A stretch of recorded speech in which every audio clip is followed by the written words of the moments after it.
Welcome to Expand Your Fempire with Caterina Rando, the podcast for women in business on a mission, sharing ideas to support you to grow, lead, and thrive.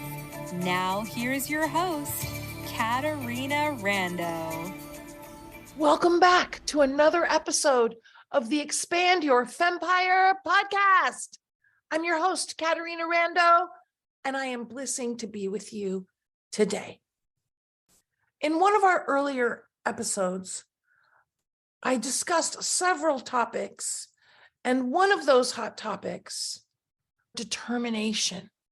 I decided for today, we are going to go deeper on, we are going to shine the spotlight on, because I really feel that this is something that will make a difference for you in your business and your life.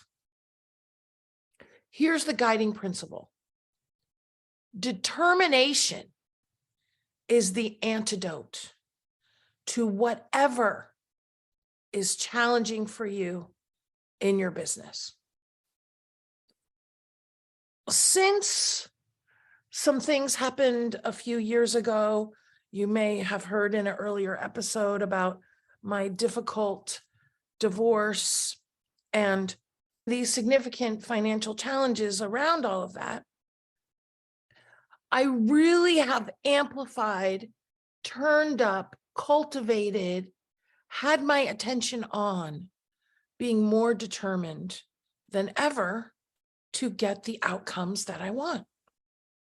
I speak to you today as a business owner with no financial stress, as a business owner with plenty of surplus in the bank, and perhaps the most important thing, with a bright future as I look forward to next year. The thing that has created this, yes, experience. Yes, taking action. Yes, doing what I do well and people appreciating it and getting great results for my clients. Yes.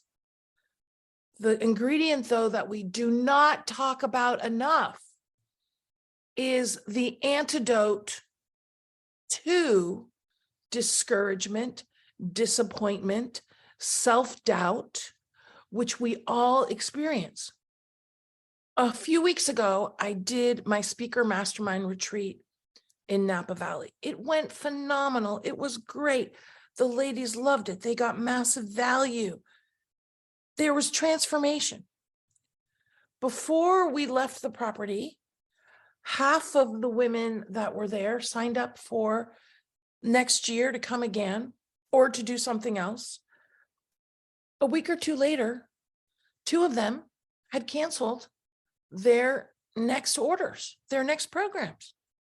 You know what? I could have been disappointed. I could have been discouraged. I could have been depressed.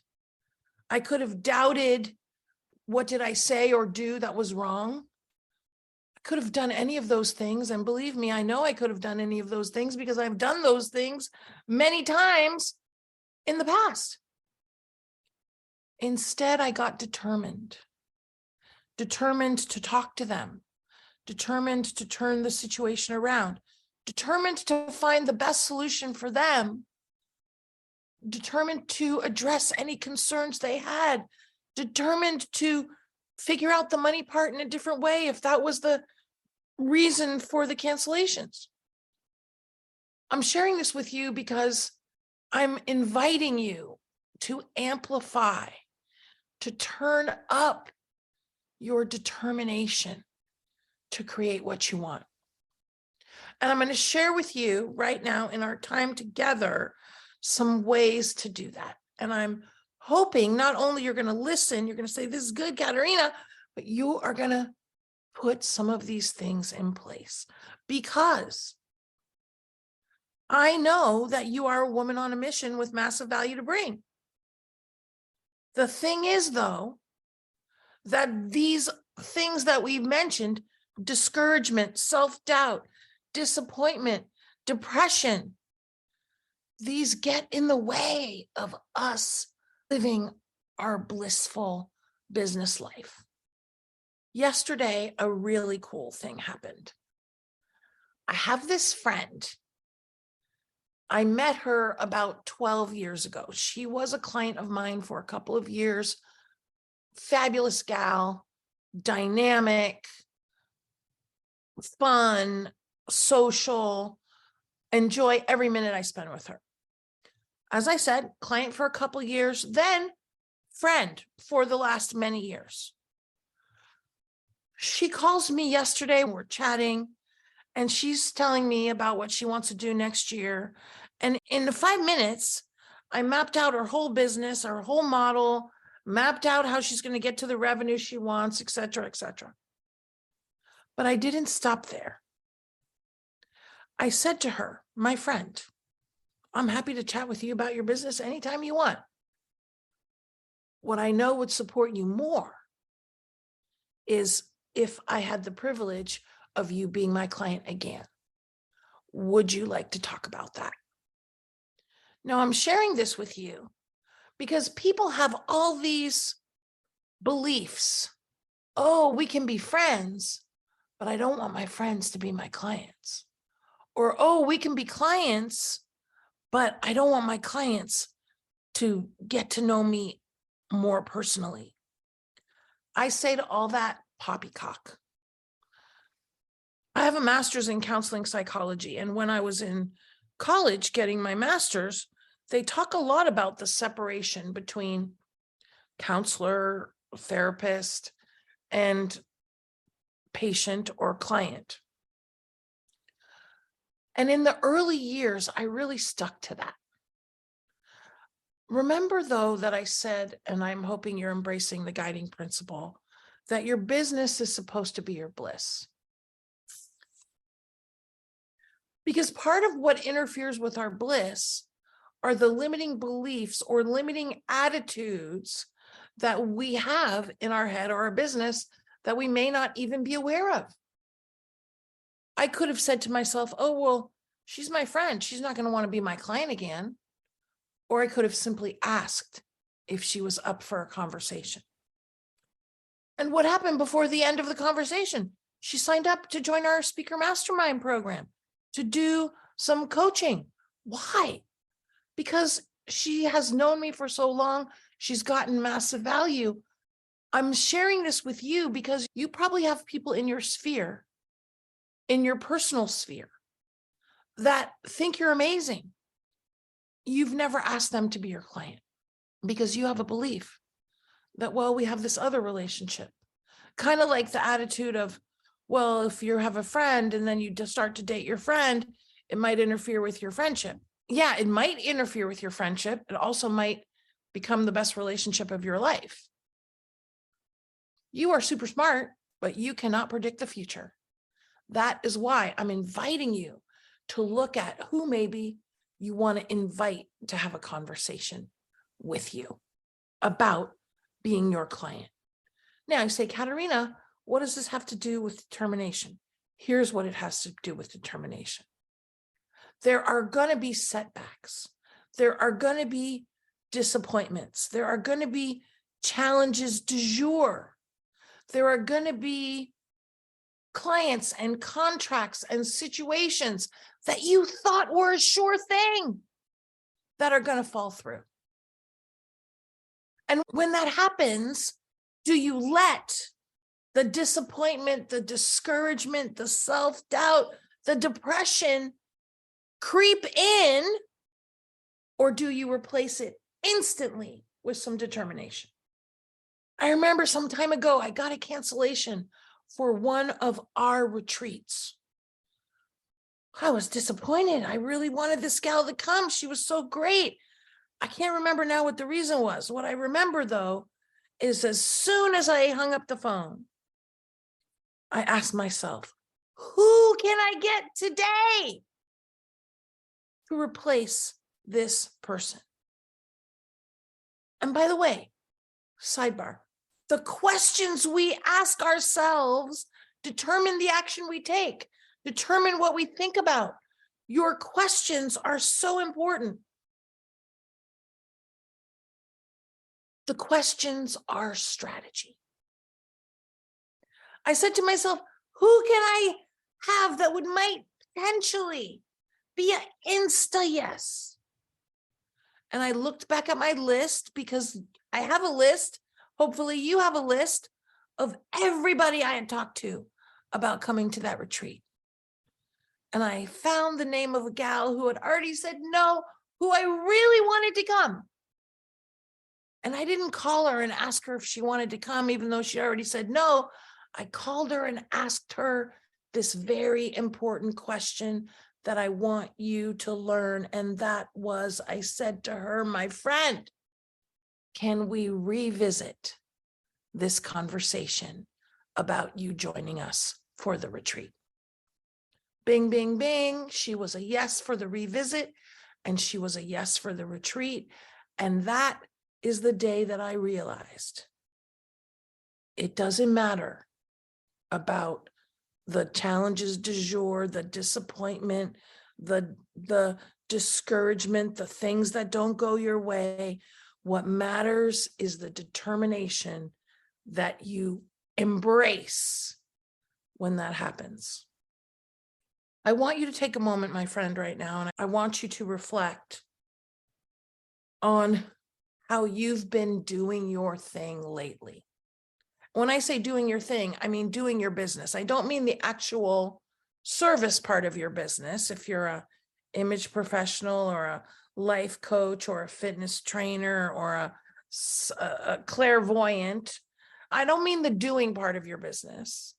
I mean the business part of your business, the client acquisition, the client management, providing outstanding client care, your own self-care, running your team, the financial management of your business, the business of your business.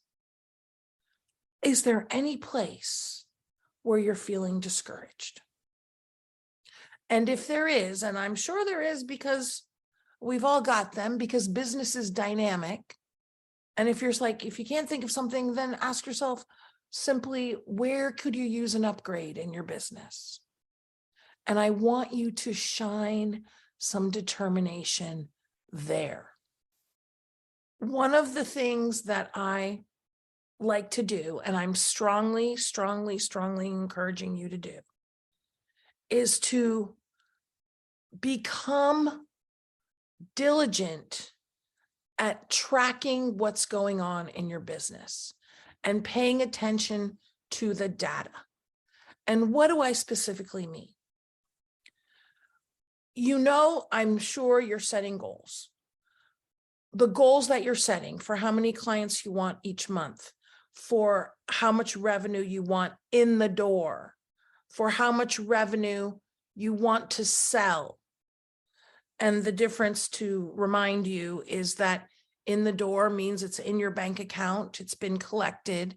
Sold means you might sell a program or a number of coaching sessions, or you might sell a membership for a year. You're not getting paid for it all at once. It's getting paid over a number of months. If you sell $1,000 program and you're going to get paid over the next 5 months, and you start the first payment today, that's $200 in the door and $1,000 sold. You're tracking all of that. The other thing that I track, that I'm very much hoping you're tracking, is I track how many people I talk to in a week to invite to be my client, and how many of them actually become a client. Now, my personal record for how many calls in 1 week was 27.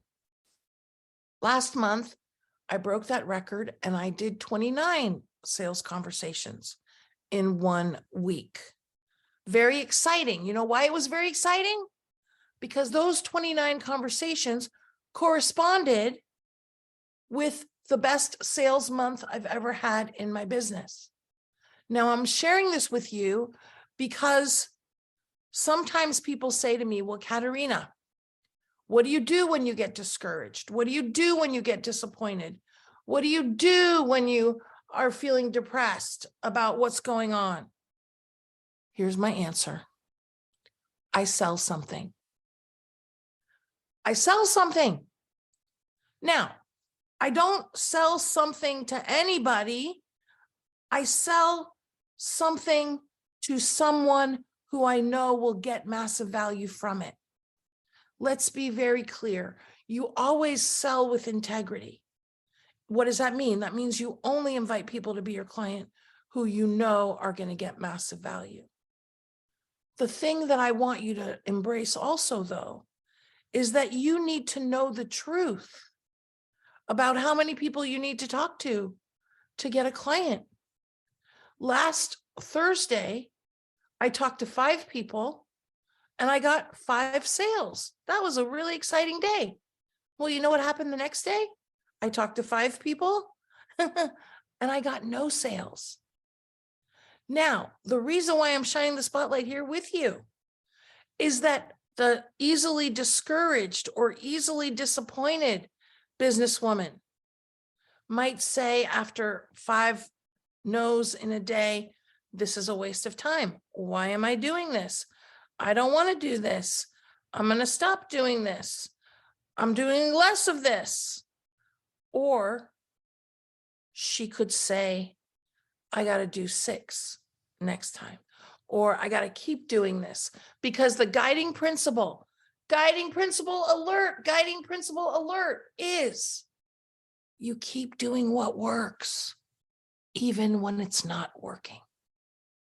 And this is a place where I see for you to turn up and amplify your determination. Because I have often had people say to me, Caterina, I invited 10 people to come to my workshop. Nobody came. Well, usually you probably didn't really personally invite them. You put a post up here, there, and everywhere. Remember, for right now, invitation over promotion. You always personally invite people because it evokes a decision. Promotion, marketing, emails, social media, none of it is personal to that person. It informs them, but it does not evoke a decision. This is why I'm emphasizing and encouraging you to personally reach out to people and invite them to talk to you about your business. Or if you can help them, invite them to come to your workshop or your event. That is what works. But here's the truth. It doesn't always work. It doesn't always work. And sometimes it doesn't work more than it works. Recently, I sent a note to maybe 30 people, inviting them to come to an upcoming workshop I am doing. By the way, if you have not come to one of my free workshops that I do every month, I invite you to come. They're always full of massive value. You will always get a boost. You will always have takeaways. On one particular day, I invited 30 people. I think I got 8 people responding, meaning even acknowledging the existence of my communication. 7 of them said, thank you, I'm already booked. So basically, no. 1 person of 30 said, thank you so much. I followed the link and I signed up to come. Now I'm asking you, if that was you, where would your attention be? Depresso for the 29 people that are not coming and didn't even acknowledge your existence? Or the 1 person that was grateful and signed up? Well, I'm telling you that if you're going to be a thriving woman in business who is blissing in her business, you better be the gal that is blissing and grateful for that 1 gal that signed up. Because it does take a lot of invitations, asking a lot of people to become your client. Here's the beautiful thing, though. When you get clients and you do a good job of delivering outstanding service to your clients, and you do a great job of client care, and you over deliver what they thought they were going to get, and you appreciate your clients, and you tell them you appreciate your business, they will keep coming back. And that means that you don't have to replace your client base every year. Maybe you're getting 25 or 30% new clients, but your business is still growing because 70 to 80% of your clients are sticking with you. Here's the thing about your business. Your business is taking place in a dynamic world, in the lives of your clients and potential clients that have a lot going on, most of which is more important than you and your business. And the sooner we recognize that everything that happens with our clients and potential clients is not about us. I recently had a gal say to me, Caterina, coming to your event was really hard for me. I didn't like it. It didn't resonate with me. I had a headache when I left. Now, fortunately, that was the only time I've ever gotten feedback like that. 99% of the feedback I get is always how much massive value, outstanding, loved it. Community was great, met some great people. Now, maybe other people get a headache. They just don't tell me. Here's my point. Do I have my attention on that gal? Do I have my attention on all the gals that were blissing that they came? Or on all the gals that chose to become a client after that event? Where would your attention be? By the way, when I first started to speak many, many years ago,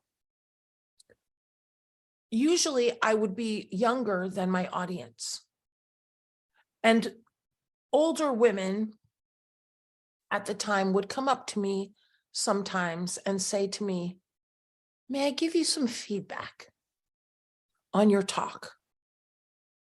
And I decided very early, and I'm giving you this piece because I'm encouraging you to embrace it too. I decided very early that the short answer was no. I don't take feedback from every Mary, Jane, and Sheila. I do not like evaluations. Let me tell you why. I only want feedback from trusted sources. And I take feedback from trusted sources. My clients, my coach, my friends. These are trusted sources. Not some gal in the audience who doesn't like me as soon as I walk on stage because I look like her husband's ex-wife, or because she really wants to be where I am. Trusted sources. As soon as you set this boundary of only taking feedback from trusted sources, everything becomes easier, because speaking and selling and being in business is vulnerable. It is vulnerable to ask someone if they want to be your client. It is vulnerable to get on a stage and share your message and your story. It's vulnerable to be talking to you right now. I take feedback, and I encourage you only to take feedback from trusted sources. Now, I'm happy to hear what you have to say, but guess what? If you want to diss me, I'm probably not going to give it the time of day. And part of this too is I recently got a note from somebody telling me something that they thought I did wrong or blah, blah, blah. And I just say, thank you. And if I think I should apologize, I do, even when I don't agree. Why? Because I don't want to engage. I don't want to go back and forth 10 times. I want to move on. And the guiding principle here that I want to invite you to embrace, is it more important to be right, or is it more important to be in relationship? And I think it's more important to be in relationship, or it's more important to keep your party moving and not get stuck on something that doesn't go well in the past. Jumping back to determination. You have goals that maybe you've had for a long time and you're just not getting it, but you're still determined to get your goal. For example, one of the things that I am still determined to do is to get fitter and stronger.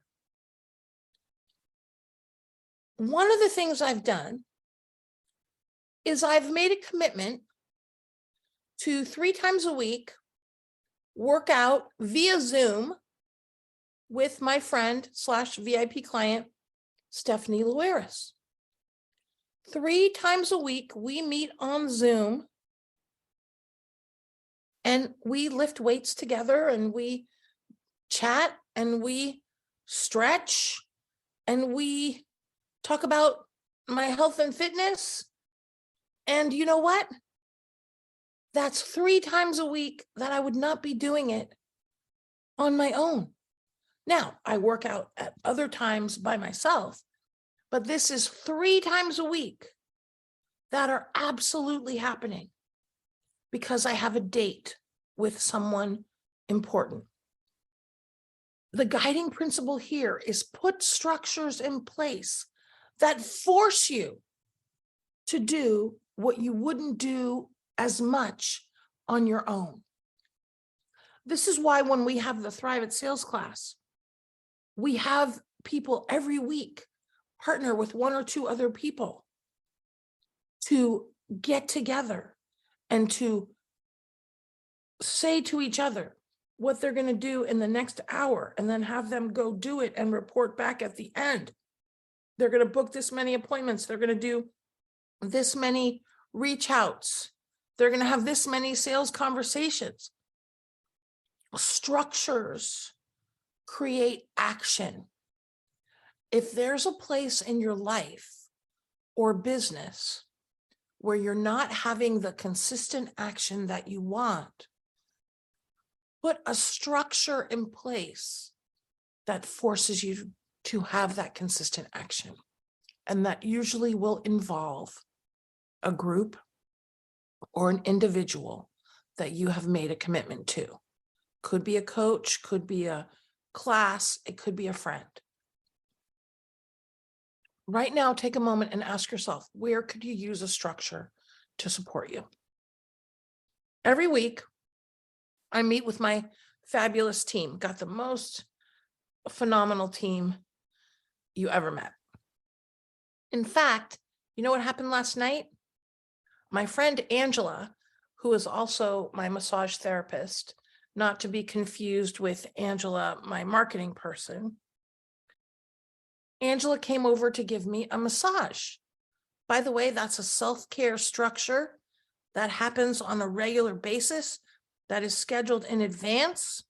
What structures do you have in place to support you for more self-care?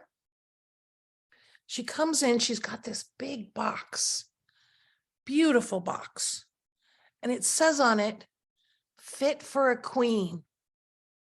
She says, Caterina, this is for you. She says, it's not just from me.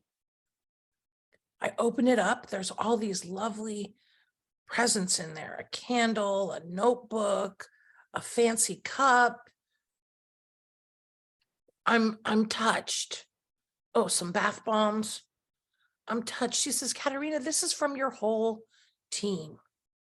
Plus, this massage we're doing tonight, your team is taking care of as a present to you. I am blissing. I am grateful.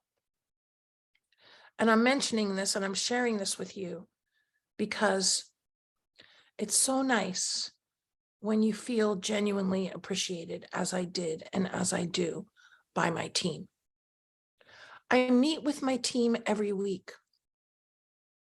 I've done this for many years. I've met with my team every week. I mean, we talk at other times, but we have a team meeting to go over all of our projects and everything. And it's only the last 6 months that I have been doing something very important. Whenever I schedule my team meetings, I now schedule an hour after the team meeting to implement all the to-dos that my team gives me or we come up with that I have to do. And I ask myself, what was I doing for the last 28 years? I was trying to find time to do the to-dos. I'm sharing this with you because I want you to reflect on what are those things that you know you're going to have to do, and put them on your calendar, even when you don't know what you're going to do in that time. So here's my point. Now, I've got my team meetings for the year, but I also have an hour after the team meeting to do what I'm supposed to do after the team meeting, rather than trying to find time to do my to-dos in the midst of my super full schedule. What about you? For example, I have on my calendar every quarter to meet with Kelly to go over the sales for the quarter to pay our commissions. That's on the schedule for the year. Now, of course, if I want to go speak that day or something, I can move that meeting, but it's on the calendar. The same thing for sales. Do you have time blocked out for sales for the whole year? And do you have time blocked out for this other very important thing, which is going to support your determination, which is going to support you thriving in your business, which is going to support you being proactive versus reactive, which is going to allow you to bliss more. And that is putting on your calendar every day. I recommend at the end of your day, time for thinking and planning. In thinking and planning time, you look what's coming up that you need to do, getting ready, being proactive. You review your goals. You review if you have enough time set aside for sales. You review if you have enough self-care time and personal time. Proactive versus reactive comes from thinking and planning time. And that is part of what I want to invite you to do in your thinking and planning time, is to ask yourself, where can my business use more determination to get what I want for myself and my business and my life? My friend, here's what I know about you. You have massive value to bring. You are committed to personal growth. You're committed to your business success. Otherwise, you wouldn't be listening to this podcast. And I'm also hoping you're committed to blissing in your business. And I'm inviting you today to also make the commitment to take any disappointment, take any discouragement, take any self-doubt, take any moments of depression, and turn them into determination. Because determination is the solution to whatever is stressing you in your business. My friend, join me for my next upcoming free workshop. Reach out to me on Facebook or LinkedIn or Insta. Become a part of our Thriving Women in Business public Facebook group. If you want to soar more with your sales, with your speaking, with doing retreats, if you want some outstanding mentorship that comes along with an amazing community of like-minded, like-hearted women on a mission just like you, reach out. Let's connect. Because I do genuinely want you to bliss and thrive more in your business. We hope you enjoyed this episode of Expand Your Fempire with Caterina Rando.